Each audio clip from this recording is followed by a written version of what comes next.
Sometimes when you're going through life and you're having a hard time and you're struggling with things, you can get kind of insular with your struggles and with your pain. But when you talk about it with others, and somebody can say, "Yeah, oh, I totally get that. I know what you're going through.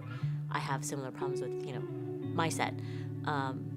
Or when with our children, and I can come back to my children and say, "Hey, this is what I'm feeling is not normal. I'm not a terrible parent, or I'm not a terrible wife. These are normal things." But you then get a different perspective, so that you're not just focusing on the problem. You're focusing on, well, how do we move out of this? How do we move beyond this? Being a mom, I have 4 children. It's pretty consuming. But having been a part of dinner group with other moms has been helpful.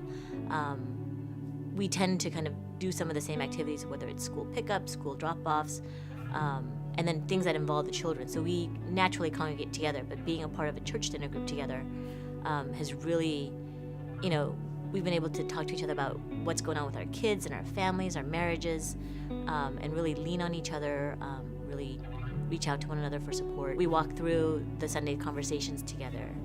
So it just really peels away the layers of what we hear on Sunday and get to each other about, what does this really mean? What does it mean to follow Christ in this context and in this part of our life right now?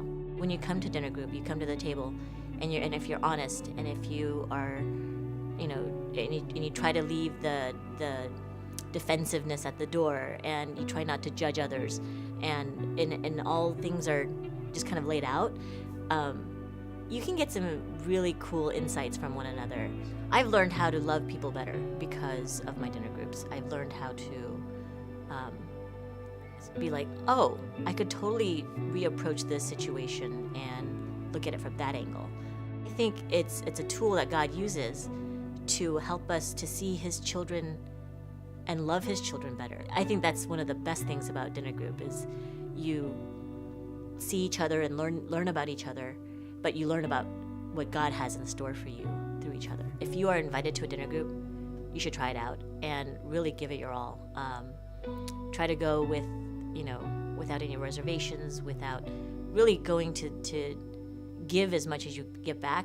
And if you do that, you're going to get back even more than what you were intending to get.